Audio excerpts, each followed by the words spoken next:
नमस्कार, शाम के 7 बजने को है। शंखनाद में आप सभी का स्वागत है। मैं हूं आपके साथ चित्रा त्रिपाठी। देश का सबसे विश्वसनीय और लोकप्रिय शो आप देख रहे हैं। मॉनसून की शुरुआत होते ही देश के कई राज्यों से आफत की तस्वीरें भी सामने आई और इस वक्त स्टूडियो में जिस तरह की तस्वीर हमने आपके लिए बनाई है, इनके जरिए आप समझ सकते हैं कि कई राज्यों का क्या हाल है।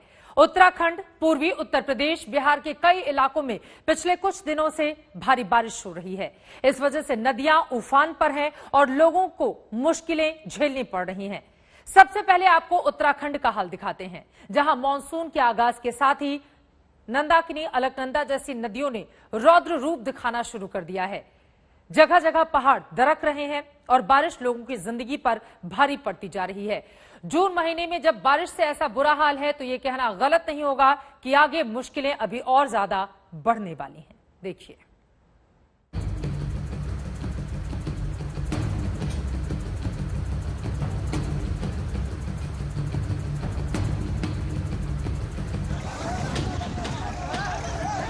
डूबती नाव, कूदती जिंदगी।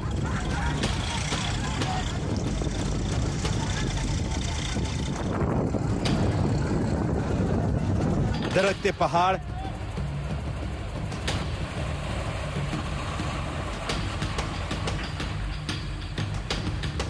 नदियों की दहाड़, डूबते मंदिर, खूंखार होता पानी।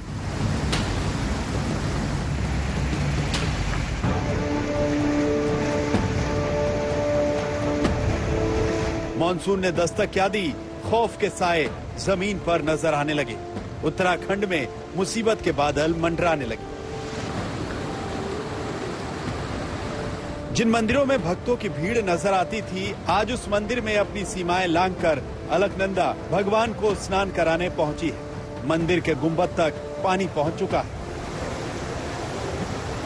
अलकनंदा उफान पर है और लहरों का शोर खौफ पैदा कर रहा है।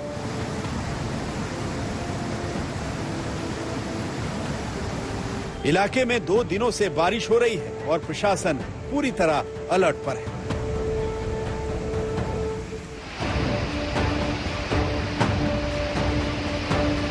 जीवनदायिनी, मंदाकिनी और पिंडर नदी के हुंकार ने इलाके में टेंशन बढ़ा दी है। पानी का तेज बहाव सब कुछ बहा ले जाने पर आमादा है।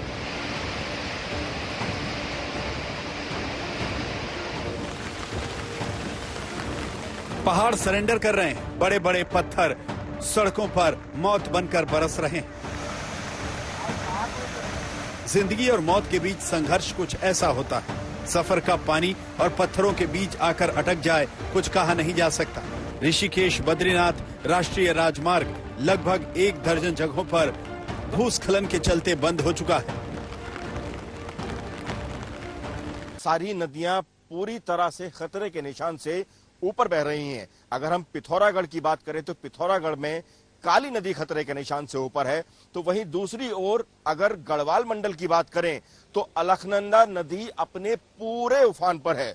लाल संकेत के तौर पर अगर देखा जाए तो एक मार्क है जिसे नदी बहुत पहले ही पार कर चुकी है। ऐसा ही हाल रुद्रप्रयाग का है, जहां पर शिव की मूर्ति पूरी तरह से डूब चुकी है। पूरे घाट जलमग्न हो चुके हैं। हरिद्वार और ऋषिकेश में भी रेड अलर्ट घोषित कर दिया गया है। शिव भगवान की ध्यान लगाए प्रतिमा और नीचे पूरे जोर से बहती नदी। टिहरी में भी 24 घंटे की बारिश ने हालात बिगाड़ दिए हैं। घाट पार कर नदियों का पानी मंदिरों तक पहुंच गया है। भिलंगना नदी, बालगंगा नदी, नैलचामी नदी सहित सहायक नदियां उफान पर हैं और प्रशासन पूरी तरह अलर्ट पर। गंगा नदी के किनारे आज तक ब्यूरो। लगातार बढ़ता जा रहा है। नेपाल में भी इन दिनों भारी बारिश हो रही है। इस वजह से वहां से भारत आने वाली नदियां पूर्वी उत्तर प्रदेश और बिहार में मुसीबत खड़ी कर रही हैं। इन दोनों राज्यों में लगातार बारिश से हालात और भी ज्यादा खराब हो रहे हैं। बिहार के छपरा, गोपालगंज जैसे शहरों में तो स्थिति ऐसी हो गई है कि पानी से घिरे लोग अपने घरों को छोड़कर जाने को मजबूर हैं। बाढ़ की मुसीबत झेल रहे इन लोगों के लिए भी आगे बड़ी लड़ाई है।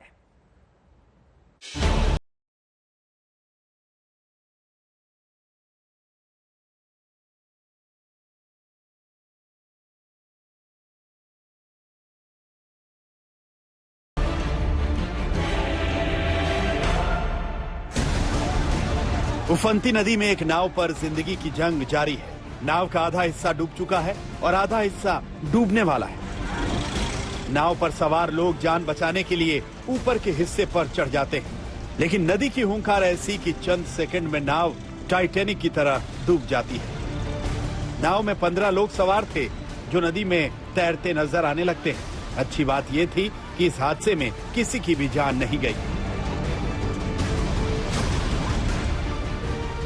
छपरा की एक और तस्वीर देखिए, जहां दुल्हन ने कभी सोचा नहीं होगा कि उसकी विदाई नाव पर होगी। पहले कोरोना का कहर और फिर हालात सुधरने के बाद शादी का प्लान बनाया तो मौसम की मार। गंडक नदी ने गांवों को काट दिया, सड़कें डूब गईं, लेकिन दूल्हा भी इस बार ठान कर बैठा था, शादी करके दुल्हन ले ही जाएगा। ऐसे में नाव के सहारे दुल्हन अपने ससुराल पहुंची। घरों में पानी, खेत में पानी, सरकारी दफ्तर में पानी। गोपालगंज में मौसम की मार ऐसी पड़ी कि जिंदगी पानी पानी हो गई। कई गांवों का संपर्क टूट गया है।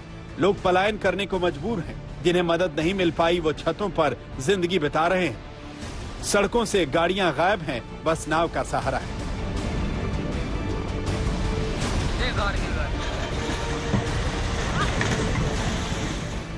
रक्सौल में पानी के जोर से बांध टूटा तो इलाके में तबाही आ गई। करीब आधा दर्जन पंचायतों में घुटने से ऊपर पानी भर गया है। स्कूल की इमारत, खेत, मकान सब कुछ जलमग्न है। लोग जान बचाने के लिए किसी तरह गांव छोड़कर भाग रहे हैं। आज तक ब्यूरो।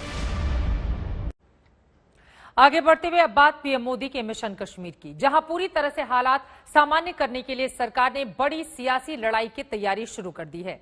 गृह मंत्री अमित शाह की हाई लेवल बैठक के बाद प्रधानमंत्री मोदी ने सर्वदलीय बैठक बुलाई है। इस बैठक को लेकर जम्मू कश्मीर में सियासी हलचल बढ़ी हुई है। माना जा रहा है कि इस बैठक में विधानसभा चुनाव के साथ ही जम्मू कश्मीर से जुड़े कई अहम मुद्दों पर चर्चा की जाएगी।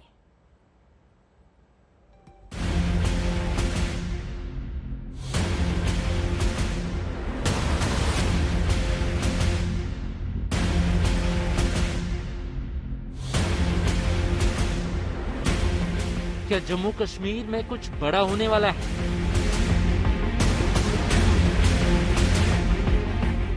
पहले गृह मंत्री अमित शाह के साथ उपराज्यपाल मनोज सिन्हा की मुलाकात हुई। गृह मंत्री के साथ एनएसए अजीत डोभाल और आला अधिकारियों ने चर्चा की। और अब पीएम मोदी ने जम्मू कश्मीर के सभी दलों की बैठक बुलाई है।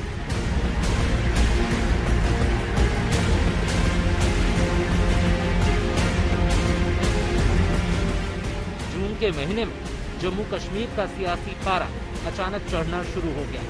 कश्मीर की वादियों में बदलते मौसम के साथ सियासी बयार भी बहने लगी। घाटी की सियासत में हलचल है और इसकी वजह है 24 जून को पीएम मोदी की जम्मू कश्मीर के नेताओं के साथ होने वाली बैठक।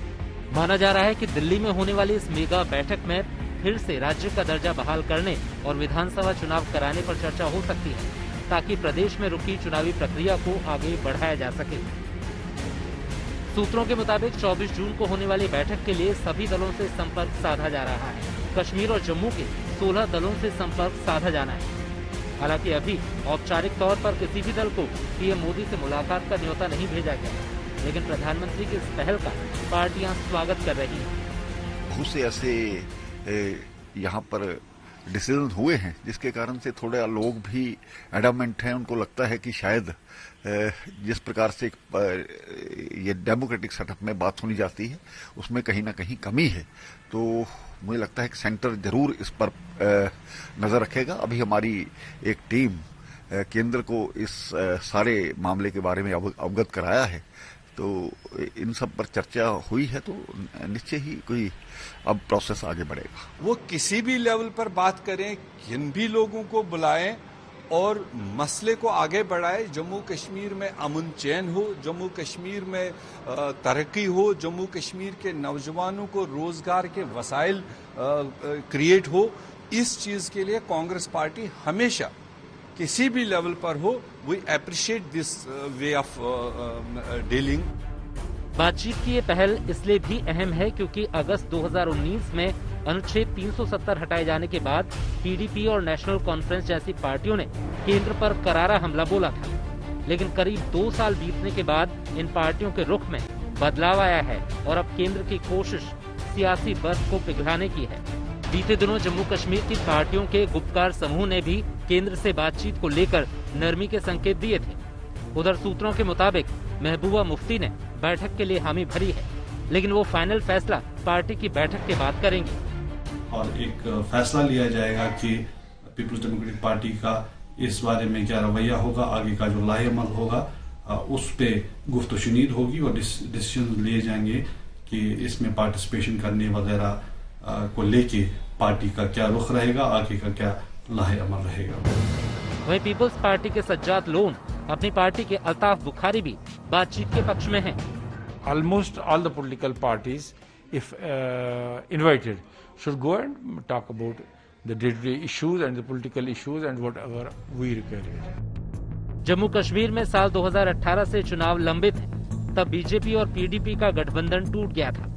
जम्मू कश्मीर में नए सियासी हलचल की शुरुआत गृह मंत्री अमित शाह की बैठक के बाद से ही शुरू हो गई। शुक्रवार को अमित शाह ने कश्मीर पर हाई लेवल बैठक की। इस बैठक में उपराज्यपाल मनोज सिन्हा, राष्ट्रीय सुरक्षा सलाहकार Ajit Doval, home secretary Ajay Bhalla, intelligence bureau के निदेशक अरविंद कुमार, रॉ के प्रमुख सामंत कुमार गोयल, सीआरपीएफ के डायरेक्टर जनरल कुलदीप सिंह और जम्मू और कश्मीर के डीजीपी दिलबाग सिंह शामिल हुए। बैठक में जम्मू कश्मीर में विकास के एजेंडे को आगे बढ़ाने और सुरक्षा इंतजामों को लेकर चर्चा हुई। युवाओं को रोजगार के अवसर अधिक से अधिक प्राप्त हों, जो न्यू इंडस्ट्रियल पॉलिसी आई उसको लेकर के उत्साह बहुत है देश में, तो अधिक से अधिक इन्वेस्टमेंट आवे, दूसरा फोकस था। तीसरा स्पोर्ट्स को बढ़ावा दिया जाए और सिक्योरिटी सिनेरियो आप जानती हैं, जम्मू कश्मीर एक संवेदनशील राज्य है, तो सभी पैमानों पर मैं कह सकता हूं कि जितने पैरामीटर्स हैं पहले से बेहतर परफॉर्मेंस हुई है, लेकिन गृह मंत्री जी ने इस बात पर बल दिया इसे और बेहतर करने की जरूरत है। जम्मू कश्मीर में चुनाव की अटकलों के बीच परिसीमन आयोग भी एक्शन में आ गया है। सूत्रों के मुताबिक आयोग ने जम्मू कश्मीर के सभी 20 जिलों के डीएम को चिट्ठी लिखकर मतदाताओं से जुड़ा आंकड़ा मांगा है। परिसीमन आयोग को जम्मू कश्मीर की विधानसभा सीटों को नए सिरे से तय करना है। आर्टिकल 370 हटाए जाने के पहले तक जम्मू क्षेत्र में 37 विधानसभा सीटें थी, कश्मीर डिवीजन में 46 विधानसभा सीटें थी और लद्दाख में 4 विधानसभा सीटें थी। लद्दाख के अलग हो जाने के बाद जम्मू कश्मीर में 87 में से फिलहाल 83 सीटें बची हैं। यानी सारी कोशिश और कवायद इस बात को लेकर है कि जम्मू कश्मीर के विकास के लिए सभी दलों को साथ लाना होगा, जिसकी शुरुआत पीएम मोदी के साथ सर्वदलीय बैठक से हो सकती है। जम्मू से सुनील जी भट्ट और दिल्ली से कमलजीत संधू के साथ आज तक ब्यूरो। अब आगे इस पूरे मामले में 24 तारीख को जो बैठक होने वाली है, क्या निकल कर आता है, इस पर रहेगी हमारी नजर। और अब बात उत्तर प्रदेश की सियासी लड़ाई की, जहां अगले चुनाव में जीत के लिए बीजेपी सभी को साधने की कोशिश पे लगी हुई है। इसी कड़ी में आज पीएम मोदी के करीबी माने जाने वाले एके शर्मा को प्रदेश उपाध्यक्ष जैसी बड़ी जिम्मेदारी दी गई है। ऐसा माना जा रहा है कि आने वाले कुछ दिनों में भी कुछ और नेताओं को अहम पद दिए जा सकते हैं।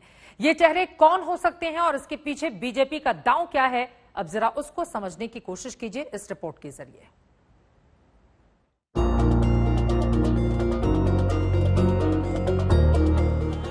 नए चेहरे हैं, नया दांव है, सत्ता की जंग है, ये यूपी का चुनाव है।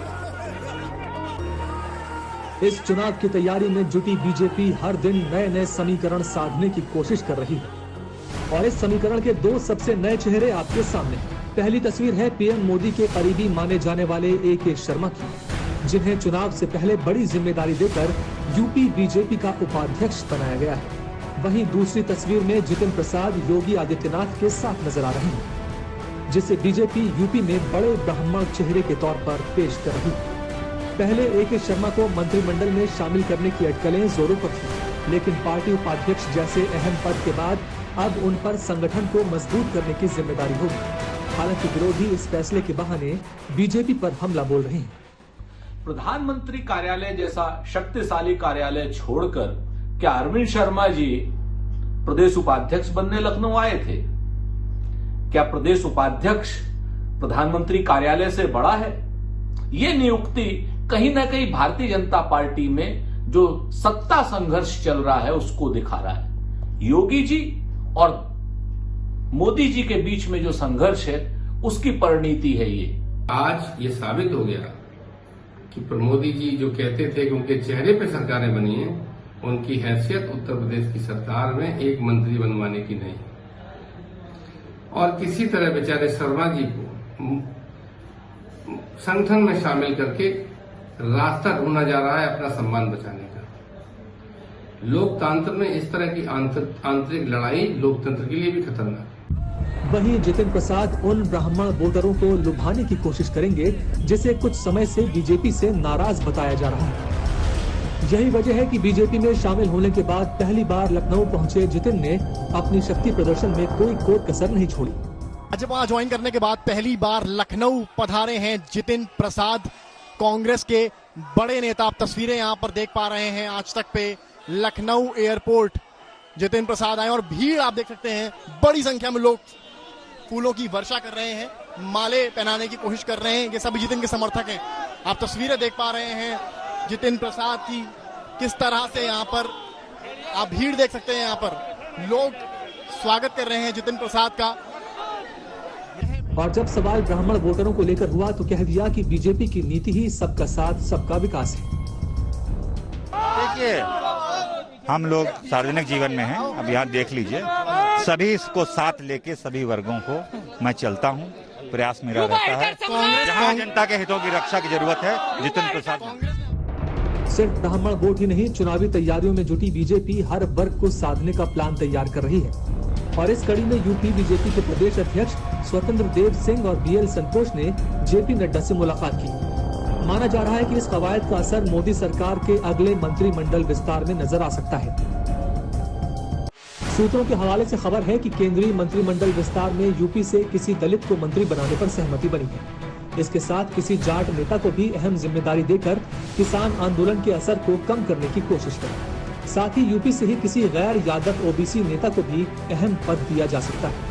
इन तैयारियों के बीच संगठन मंत्री बीएल संतोष 21-22 जून को 2 दिनों के दौरे पर यूपी पहुंच रहे हैं, जहां वो पार्टी के पदाधिकारियों और मंत्रियों से मुलाकात करेंगे। माना जा रहा है कि इस मुलाकात के बाद यूपी में दोबारा बीजेपी की जीत तय करने के लिए कुछ और बड़े फैसले लिए जा सकते हैं।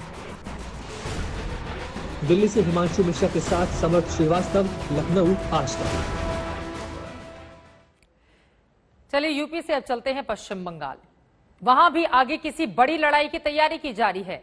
इस बात की चर्चा गृहमंत्री अमित शाह और राज्यपाल जगदीप धनखड़ की मुलाकात के बाद से ही हो रही है। दिल्ली के दौरे पर आए जगदीप धनखड़ ने गृहमंत्री अमित शाह से 3 दिनों में 2 बार मुलाकात की है। माना जा रहा है कि दोनों के बीच पश्चिम बंगाल के मौजूदा हालात और कानून व्यवस्था की स्थिति पर चर्चा हुई है। पश्चिम बंगाल में बिगड़ती कानून व्यवस्था को लेकर जगदीप धनखड़ और ममता बनर्जी पहले ही आमने सामने आ चुके हैं। मुख्यमंत्री ममता बनर्जी जगदीप धनखड़ पर कई बार हमला बोल चुकी हैं और बीते दिनों जब बंगाल विधानसभा में नेता प्रतिपक्ष शुभेंदु अधिकारी ने दिल्ली में बीजेपी नेताओं से मुलाकात की थी तो इस बहाने ममता बनर्जी ने बीजेपी पर सवाल उठाए थे। Listen to my sane voice, rise to the occasion and try to wipe. उधर दिल्ली पुलिस 15 अगस्त की तैयारियों में अभी से ही लग गई है और इसी के मद्देनजर दिल्ली के एक मॉल में सुरक्षा को लेकर मॉक ड्रिल किया गया, जिसमें बम रखे होने की कॉल पर फौरन एक्शन की तैयारी की गई। कॉल मिलते ही स्थानीय थाने, स्पेशल सेल और एनएसजी की टीम मौके पर पहुंची और बम को डिफ्यूज करने का काम शुरू कर दिया। इस कॉल के तुरंत बाद ही मॉल से एंट्री और एग्जिट दोनों ही बंद कर दिया गया। स्वाट और एंटी टेरर ऑपरेशन करने वाली टीमों ने भी इस ड्रिल में हिस्सा लिया। ये तस्वीरें आपके सामने हैं। दिल्ली पुलिस और एनएसजी की टीमों ने किस तरह से मिलकर मॉक ड्रिल किया। यकीनन आगे आने वाला वक्त और चुनौतियों भरा है, क्योंकि 15 अगस्त आने वाला है और इसी की तैयारियों के मद्देनजर दिल्ली पुलिस कोई कोर कसर नहीं छोड़ना चाहती है और इसी के कारण आप देख पा रहे हैं तस्वीरों में कैसे मॉक ड्रिल की गई। मॉल में भी सुरक्षा को लेकर मॉक ड्रिल किया गया। बम रखे होने की एक कॉल पर फौरन एक्शन की तैयारी, बिल्कुल उसी तरह से अगर जिस तरह खबर सामने आती है कि यहां पर कुछ इस तरह के बॉम्ब या कुछ भी ऐसा जिसको लेकर संदेह है, उसको लेकर जो भी एक्शन प्लान होता है उसको इम्प्लीमेंट करने की जो कोशिश की जाती है, वही दिल्ली पुलिस की इस टीम की ओर से किया गया है। बम की कॉल पर जाबाजों का एक्शन जो आपको टीवी स्क्रीन पर दिखा रहे हैं। कॉल आते ही स्थानीय थाने, स्पेशल सेल और एनएसजी की टीम मौके पर पहुंच गई और फिर बम को डिफ्यूज करने का काम शुरू किया गया।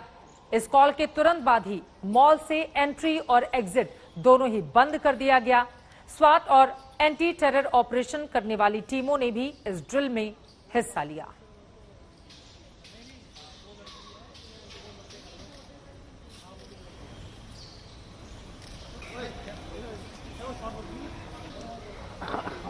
ये तस्वीरें देखिए, ये तस्वीरें अपने आप में काफी ज्यादा अहम हो जाती हैं। किस तरह से बाकायदा,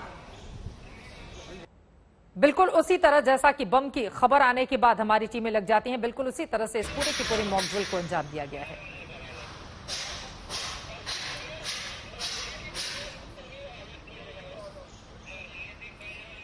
और अब आगे बढ़ते हुए दिल्ली से इस वक्त की बड़ी खबर आ रही है, सीधे हम उसका रुख करेंगे। आपको बता दें, दिल्ली में कोरोना संक्रमित मरीजों का आंकड़ा लगातार घटता हुआ चला जा रहा है।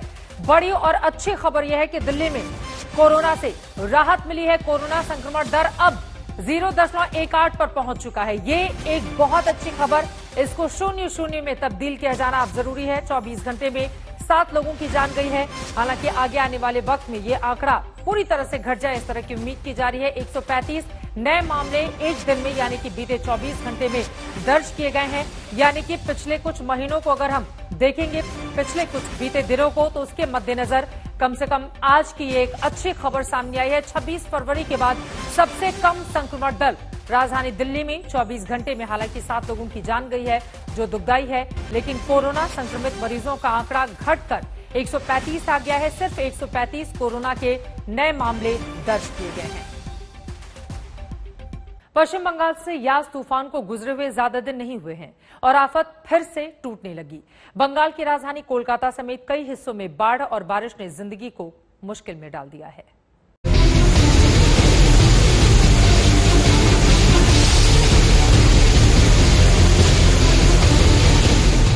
पश्चिम बंगाल से भी लगता है कुदरत कुछ ज्यादा ही रूठी हुई है। पहले यास तूफान ने तबाही मचाई और अब मानसून के आते ही कुदरत फिर से कहर बरपाने लगी है। पश्चिम बंगाल के कुछ हिस्सों में लगातार बारिश हो रही है। सबसे पहले आपको बंगाल के पुरुलिया के हालात दिखाते हैं। ये देखिए, सालाब कैसे पुल के ऊपर बह रहा है। गाड़ियां सालाब के बीच से होकर गुजर रही हैं, जबकि बहुत सारे लोग इंतजार कर रहे हैं कि वो पुल पार करने का जोखिम लें या ना लें। पुरुलिया में कई गांवों का संपर्क कट चुका है। करीब 20,000 की आबादी बाढ़ से प्रभावित है। पिछले 2 दिनों से हो रही बारिश से पश्चिम बंगाल के बांकुड़ा में भी बाढ़ जैसे हालात बन गए हैं। बांकुड़ा के नंबर 2 प्रखंड में पुल करीब 5 फुट पानी के नीचे चला गया है और पुल से लोगों का संपर्क पूरी तरह से कट गया है। गंधेश्वरी नदी का जलस्तर धीरे धीरे बढ़ रहा है और निचले इलाकों में लोगों के लिए खतरा बढ़ता ही जा रहा है। और ये है बंगाल के वीरभूम के हालात। नदी उफन रही है, पुल बह गया है, मूसलाधार बारिश हो रही है।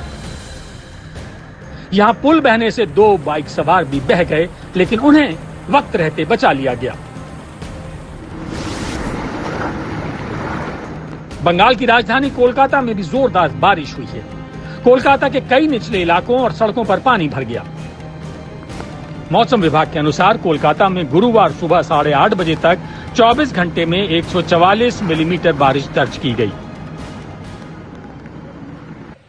बुधवार रात से काफी बारिश हो रही है कोलकाता में और हम देख पा रहे हैं यहाँ पे इस वक्त कॉलेज स्ट्रीट पर काफी पानी जमा हुआ है और जो गाड़ियां जा रहे हैं यहाँ पे वो काफी रिस्क लेके जा रहे हैं, क्योंकि कई गाड़ियां रास्ते पे ब्रेक डाउन उनका हुआ है। और यहाँ पे देख पा रहे हैं कि लोग साइकिल से जा रहे हैं, लोग पैदल भी जा रहे हैं, क्योंकि काफी पानी यहाँ पे जमा है। मानसून की पहली बारिश में ही कोलकाता जलमग्न हो गया और इसी के साथ कोलकाता नगर निगम की पोल भी खुल गई। मौसम विभाग ने अगले 24 घंटों तक बारिश जारी रहने का अनुमान जताया है। बंगाल की खाड़ी में बने निम्न दबाव के चलते दक्षिण पश्चिम मानसून पश्चिम बंगाल के ज्यादातर हिस्सों में पहुंच गया है। मौसम विभाग की माने तो अगले 3 दिनों में बंगाल के लगभग सभी जिलों में बारिश होने का अनुमान है। कोलकाता से प्रेमा राजाराम के साथ आज तक ब्यूरो। मिल्खा द ग्रेट और ये रेस ट्रैक, वो जब भी इस पर होते पूरी दुनिया सांसें थामे उन्हें देखा करती थी। वो हिंदुस्तान की शान थे, वो हिंदुस्तान की जान थे। वो सिर्फ एक खिलाड़ी नहीं थे, वो एक प्रेरणा थे, एक जिंदा दिल इंसान। संघर्ष से भरे सफर में जिसने रेस के ट्रैक पर भारत को नई बुलंदियों तक पहुंचाया। फ्लाइंग सिख मिल्खा सिंह आज हमारे बीच नहीं रहे। कल रात उन्होंने आखिरी सांस ली, जिन्हें आज चंडीगढ़ में राजकीय सम्मान के साथ शाम 5 बजे अंतिम विदाई दी गई। लेकिन मिल्खा सिंह अपने पीछे वो तमाम सुनहरी यादें छोड़कर गए हैं जो ये देश कभी नहीं भूलेगा। खेल के मैदान पर बुलंदी हो या फिर जिंदगी जीने की प्रेरणा, मिल्खा सिंह मिसाल का दूसरा नाम थे। वो मिल्खा द ग्रेट थे।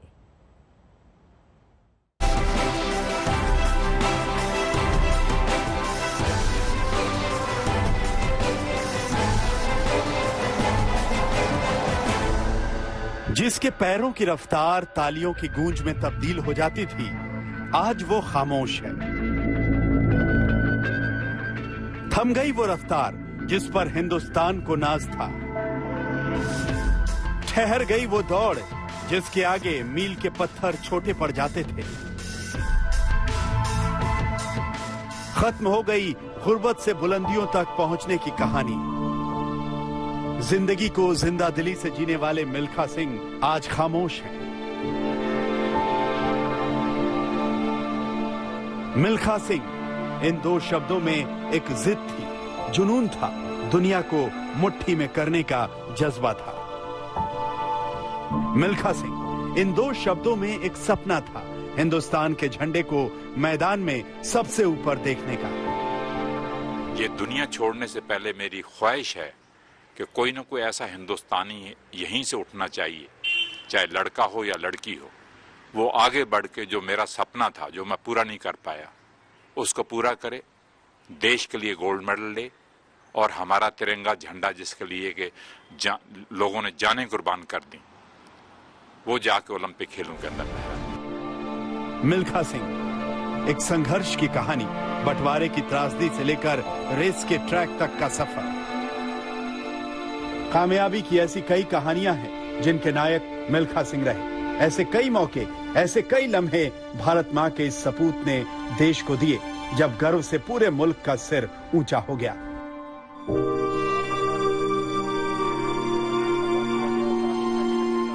जिन्हें आज राजकीय सम्मान के साथ अंतिम विदाई दी गई।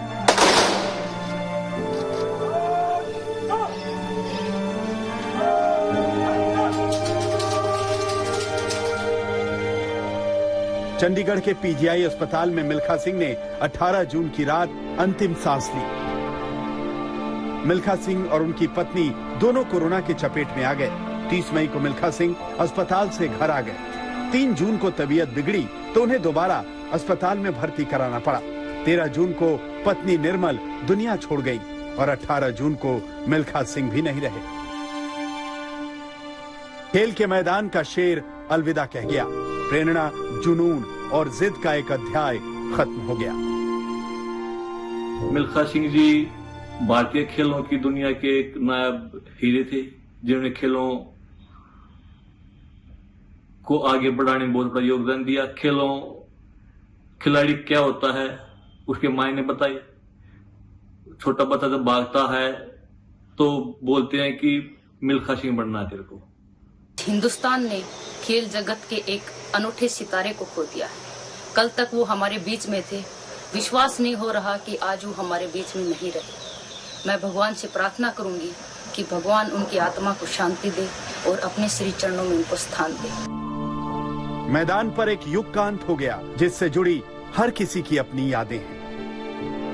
When you see how down to earth, how humble, how loving, how warm, how no matter how busy he may actually be, that he will take time to sit with everyone for those 4 minutes, 5 minutes, and ask them about their lives. Just he's interested in people, and he was touching everybody's life in a very, very special way. So that was it was really good to see that side of him. Golf जब उन्होंने शुरू की तब भी मेरी उनके साथ मुलाकात होती रही, क्योंकि मेरे फादर और मैं बड़े उनके फैन थे और मेरे फादर चाहते थे कि मैंने एथलेटिक्स इसलिए चूज की थी जब मैं क्रिकेट नहीं खेलता था कि मैं मिल्खा सिंह जैसा एक महान एथलीट बनूंगा। ये मेरे फादर का भी ड्रीम था। चलते चलते जिंदगी में भाग मिल्खा भाग पिक्चर आई, जहां पर उनकी तमाम कहानी जो उन्होंने सुनाई, तो हर कहानी को, हर पन्ने को जब भी पढ़ता हूं आज भी, तो आंख से आंसू टपक पड़ते हैं। वो फ्लाइंग सिख थे, वो अब यादों में हमेशा जिंदा रहेंगे। इन तस्वीरों में मुस्कुराएंगे और जब भी याद आएंगे गर्व से सीना चौड़ा हो जाएगा। आज तक ब्यूरो।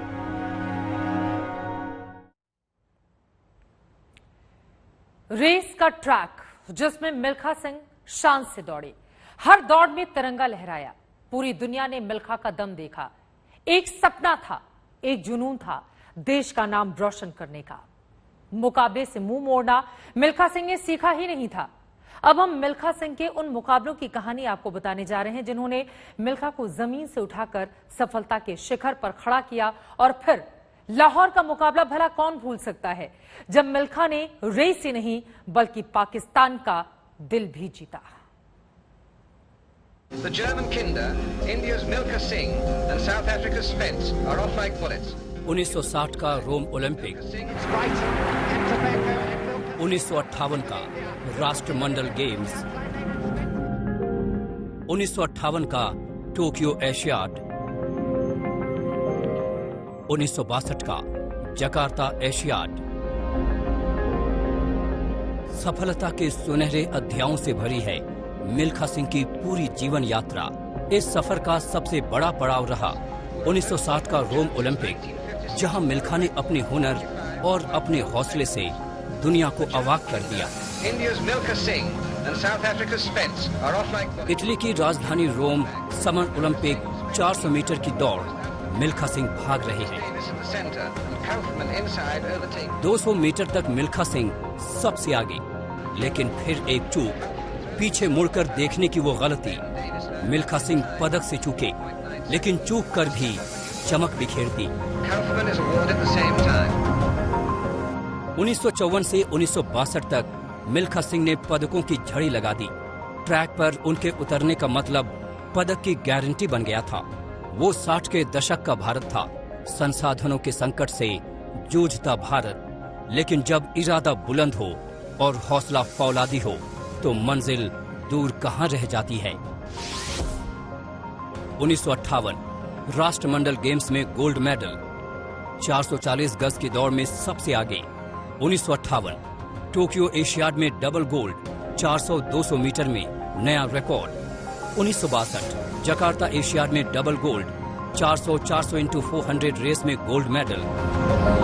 देश हो या विदेश, मिल्खा सिंह तहलका मचाते रहे, अपनी तेजी के तिल्स्म से दुनिया को दंग करते रहे। लेकिन उन्हें हमेशा ये अफसोस रहा कि तरक्की करने के बाद भी भारत ट्रैक एंड फील्ड में कामयाब क्यों नहीं हुआ। जिस जमाने में मैंने दौड़ना शुरू किया 1951 के अंदर, उस जमाने में ना तो कोचेज थे, ना ही स्टेडियम थे, और ना ही पैसा था इतना स्पोर्ट्स को बढ़ाने के लिए। और हमें ट्रैक सूट का भी मालूम नहीं था कि ट्रैक सूट चीज क्या होती है। मगर आज हिंदुस्तान के अंदर इतनी फैसिलिटीज हैं कि कोचेज हमारे पास 27-28 हजार कोचेज हैं, स्टेडियम्स हैं, पैसा है, हर फैसिलिटीज हमारे पास है। मगर मैं ये महसूस करता हूं कि सिंसेरिटी नहीं है और हार्डवर्क नहीं है। जिस दिन सिंसेरिटी और हार्डवर्क आ जाएगा, मैं समझता हूं कि हिंदुस्तानी आदमी को रोक नहीं सकता आगे बढ़ने से।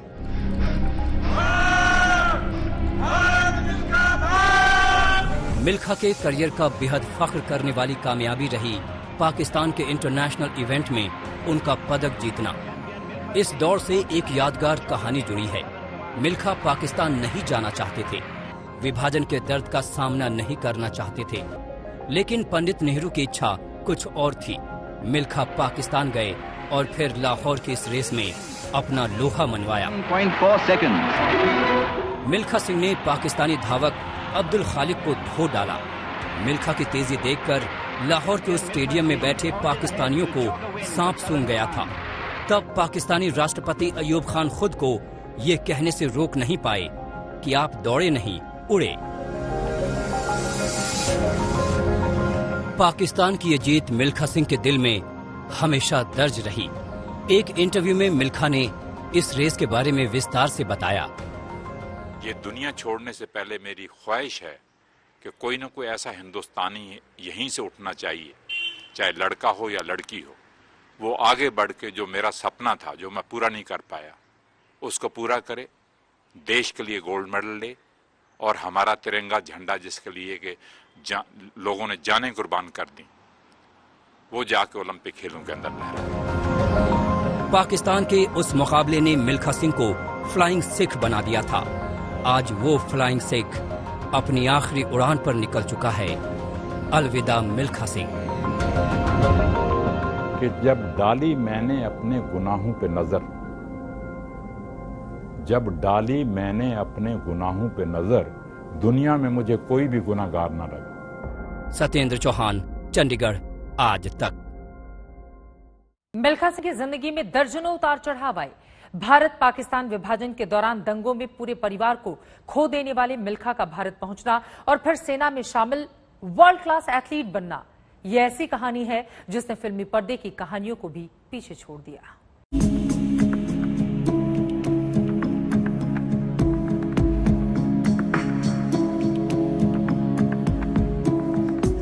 खून में लिपटे विभाजन की लाखों कहानियों में से एक कहानी मिल्खा सिंह की भी थी। माँ! माँ! माता पिता भाई बहन सब नफरत की बलि चढ़ गए।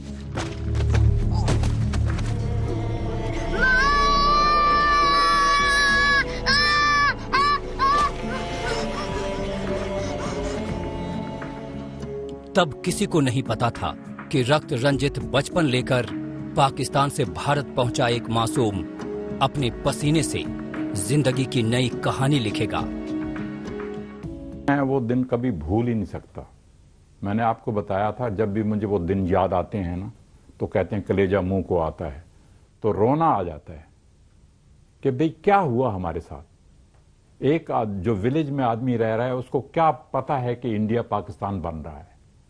उसको क्या मालूम है कि हम अपना घर छोड़ के यहां से चले जाएंगे, अपनी जमीन, अपने डंगर वगैरह छोड़ के यहां से चले जाएंगे। भारत पहुंचकर मिल्खा सिंह सेना में दाखिल हुए, एथलेटिक्स में शानदार करियर बनाया और दुनिया भर में नाम कमाया। लेकिन बरसों बाद भी पाकिस्तान में तबाह हुई जिंदगी और दर्द के दौर को वो भूल नहीं पाए। यही वजह है कि उनकी शोहरत देखकर जब पाकिस्तान से उन्हें रेस का न्योता मिला तो पहली बार में उन्होंने इसे खारिज कर दिया। मैं पाकिस्तान नहीं जाऊंगा। दुनिया जानती है कि अपने दर्द को पार कर मिल्खा पाकिस्तान गए और एशिया के तूफान कहलाने वाले अब्दुल खालिक को पछाड़ा। इसी रेस के बाद उन्हें फ्लाइंग सिख का खिताब भी मिला। बेटा, तू दौड़ा नहीं, उड़ा है। आज से दुनिया तुम्हें एक सिख नहीं बल्कि फ्लाइंग सिख के नाम से जानेगी। मिल्खा सिंह को इस बात का मलाल आखिर तक रह गया कि ओलंपिक में वो देश के लिए मेडल नहीं ला पाए। मिल्खा बार बार कहते थे कि अगर उन्होंने 1960 के रोम ओलंपिक में गलती न की होती तो आज देश के घर घर में मिल्खा होते। एथलेटिक्स में ओलंपिक मेडल का मिल्खा सिंह का सपना अभी भी सपना ही है। आज तक ब्यूरो। तमाम यादों को समेटे मिल्खा सिंह इस दुनिया को अलविदा कह गए। मिल्खा सिंह को याद कर बॉक्सर विजेंदर सिंह ने उनकी यादों को आज तक से शेयर किया है। इस मुल्क में मतलब आप 60 के बाद से जिसने भी खेल खेला हो, कोई भी खेल खेला हो, स्पेशली ओलंपिक स्पोर्ट खेला हो, मिल्खा सिंह का नाम सबके लिए एक प्रेरणा थी। मिल्खा सिंह जाते जहां हम भी होते थे तो लोग इनके पीछे ज्यादा भागते थे, बिकॉज जो इन्होंने किया था दैट वाज अमेजिंग, बहुत खूबसूरत था। लेकिन हमेशा डाउन टू अर्थ रहे हैं मिल्खा सिंह। जब भी हमारी मुलाकात हुई है, चाहे वो 2010 के बैटन कर लेके भागना हो, चाहे बहुत सारी दौरान हमारे उनसे मुलाकात हुई, लेकिन हमेशा उनकी यादगार कहते कि हमारे जहन में रहेंगे। और उन्होंने हमेशा गाइड किया, बेटा तू ये कर, तू ये कर, तू ये कर। कोई ऐसी कहानी अगर आपको याद हो, जब आप बीजिंग से मेडल जीत कर आए हो, तब आप पहली बार जब उनको मिले, क्योंकि उनको मलाल था, हालांकि 2 ओलंपिक्स थी उनकी 56 और 60 रोम और 2 एशियन गेम्स में उन्होंने बड़ा मेडल्स जीते थे 58 और 62। लेकिन उनकी जिंदगी में विजेंद्र ये एक मलाल हमेशा रहा कि यार ओलंपिक मेडल मुझे नहीं मिला। जी ओलंपिक मेडल लेके ऑलमोस्ट हो ही गया था, बिकॉज अगर आप उनकी देखें तो बस वो पीछे मुड़ के नहीं देखते, तो आई थिंक जो उनका रिकॉर्ड था ब्रेक कर चुके होते। और हमारे लिए तो आई थिंक वो ओलंपिक मेडलिस्ट से भी ज्यादा बढ़ के हैं। वो जब भी मुलाकात होती थी उन्होंने हमेशा मेरे को समझाया कि बेटा, बिकॉज हमारे आसपास भी हम नए नए लड़के कहते कि हर एक स्टार्टअप में कहते मीडिया सब होती थी, तो बताते थे कि बेटा मीडिया से ऐसे बात करनी है, इस तरीके से बात करनी है। तो वो चीजें मेरे को बहुत अच्छी लगती थी कि यार मैं क्या गलत सही है, मैं क्या यार सही बात है, ऐसे ही बात करनी चाहिए। तो ये मेरे को बहुत हमेशा याद आएगी इनकी बातें, जो जैसे कैसे हैंडल करना है, कैसे जवाब देने हैं। क्योंकि हम तो भैया गांव से निकले थे, देसी आदमी है, तो हमें थोड़ी पता था कि मीडिया को कैसे बात करनी है, कैसे बताना है। तो उन्होंने बड़ा गाइड किया, मेरे को बताया जब भी मुलाकात हुई कि हाँ तू ऐसा अच्छा कर रहा है, तेरी वो अच्छी नहीं थी, तू अच्छा नहीं दिया। तो दैट वाज अमेजिंग।